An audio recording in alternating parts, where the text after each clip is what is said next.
Oke, baik. Assalamualaikum warahmatullahi wabarakatuh. Selamat pagi semua. Jadi, perkenalkan nama saya Robi Kurniawan.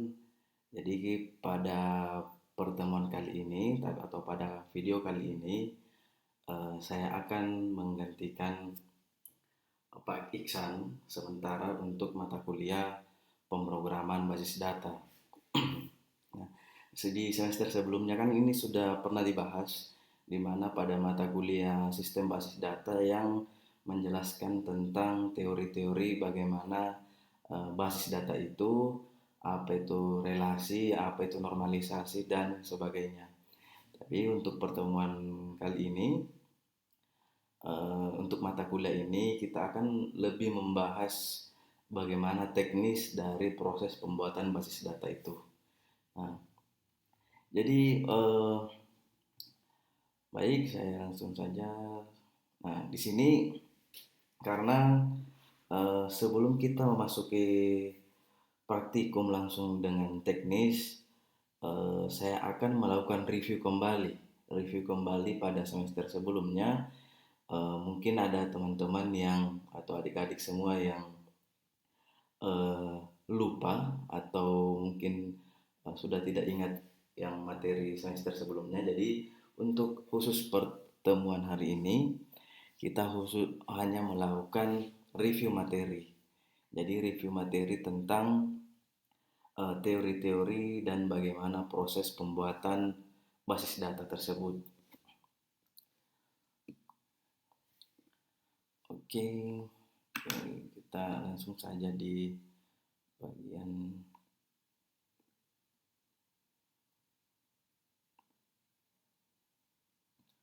Nah, di sini ada contoh tabel. Nah, di sini ada relasi-relasi data di mana ada yang namanya tabel fakultas, prodi, mata kuliah, mahasiswa, KRS, dan tabel dosen. Nah, ini dibentuk berdasarkan dari hasil normalisasi atau konversi dari eh, data KRS ini atau gambar KRS ini yang kemudian dikonversi menjadi tabel yang agar nantinya bisa dibaca oleh database. Nah, di sini perlu adik-adik semua perhatikan kenapa bisa sampai membentuk rangkaian atau relasi tabel seperti ini itu dari sini. Jadi pertama kita akan lihat di sini di tabel fakultas. Jadi di database itu ada yang namanya tabel, ada yang namanya field, ini namanya kolomnya. Nah, yang sudah diajarkan pada semester sebelumnya. Di sini kita review dulu di gambarnya ada beberapa entitas di dalam sini di mana ada yang namanya fakultas. Ini fakultas. Kemudian ada tahun ajaran atau tahun akademik. Ada juga jurusan. Jadi sudah ada 3 fakultas, tahun akademik, jurusan, mahasiswa. Ini data mahasiswa yang 3 baris ini. Selanjutnya itu ada data mata kuliah. Data mata kuliah yang ini kode, nama, SKS, dan ada juga data dosen. Nah, inilah entitas yang ada di dalam KRS yang dalam contoh ini. Nah, di bawah sini tanda tangan mahasiswa, di sini dosen wali.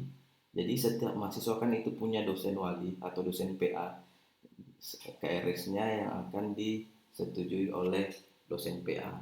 Sini di bawah, sini bagian akademik. Nah, bagaimana proses eh, normalisasi dari data ini, data manual ini yang akan dibentuk menjadi sebuah tabel yang berelasi.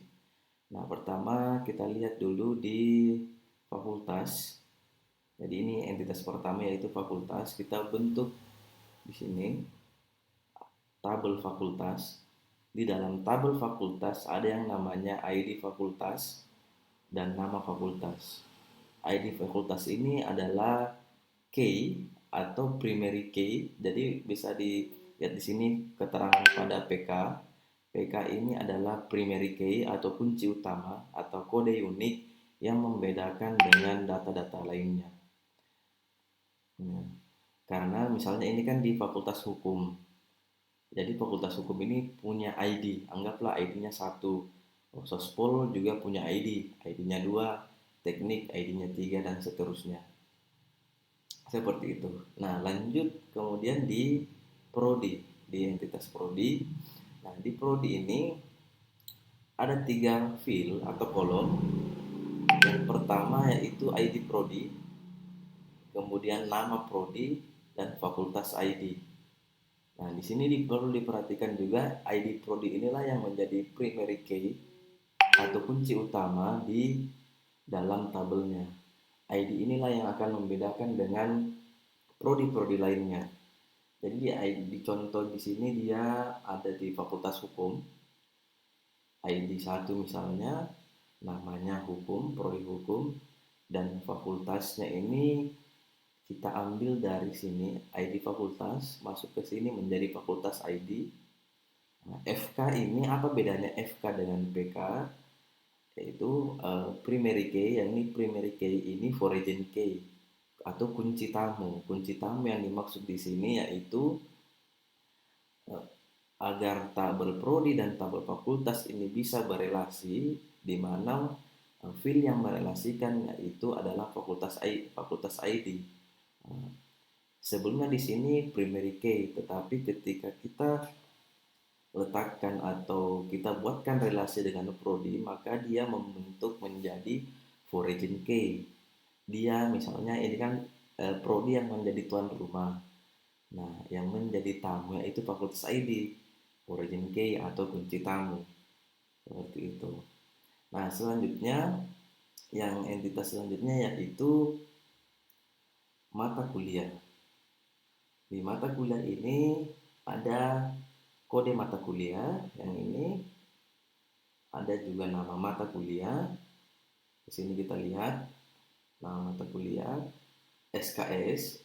Jadi di sini ada 2 SKS, ada yang namanya SKS praktek, ada SKS kuliah. Di sini jumlah SKS, berarti ini total dari SKS kuliah ditambah SKS praktek sama dengan jumlah SKS. Nah, kita samakan dengan yang ini, SKS kuliah, SKS praktek.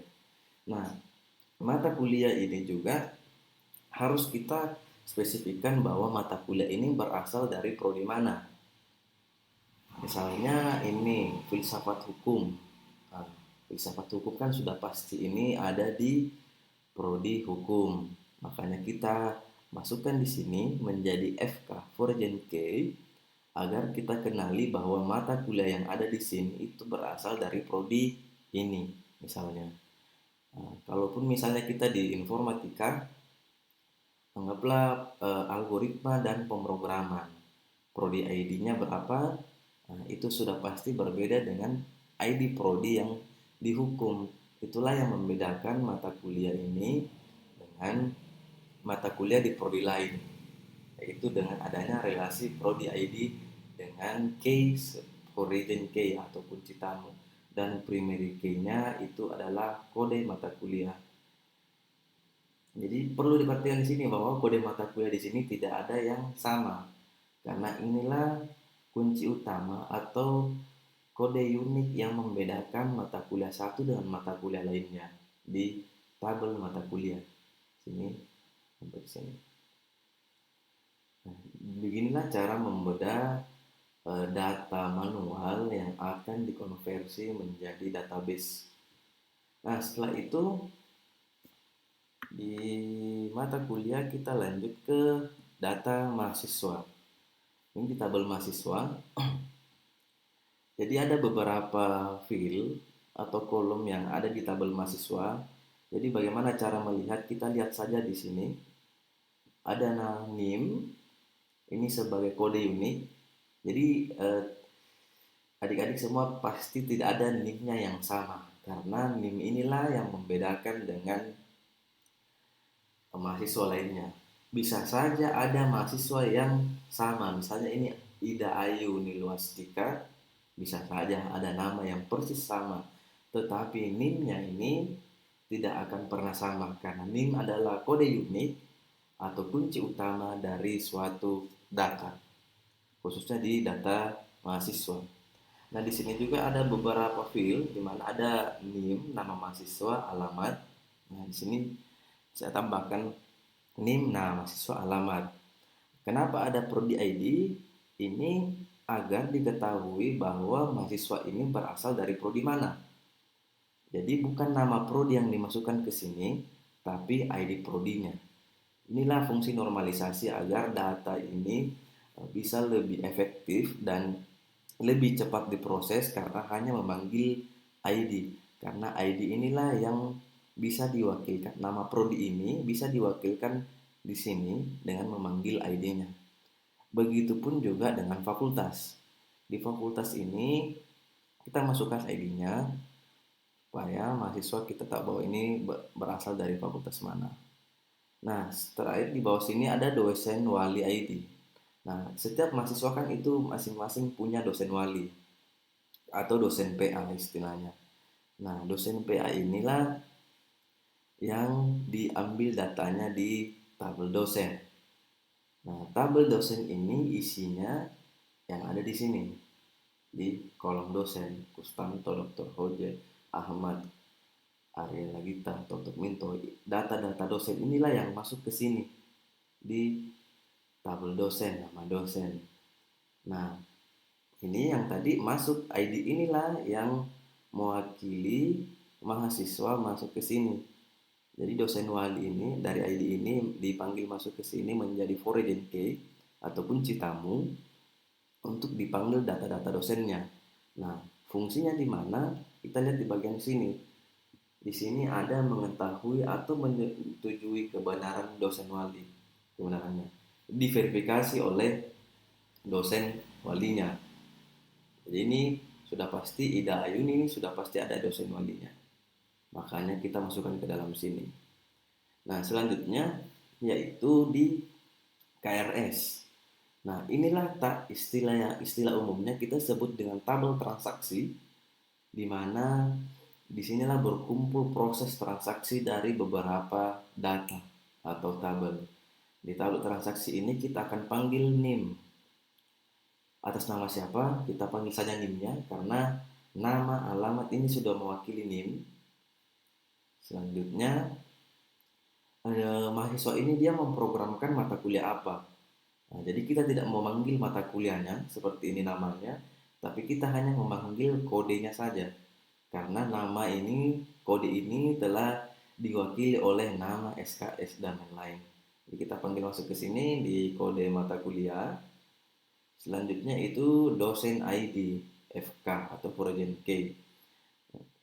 Kita harus juga ketahui bahwa NIM atas nama mahasiswa ini yang mengambil mata kuliah ini itu siapa dosen penanggung jawabnya.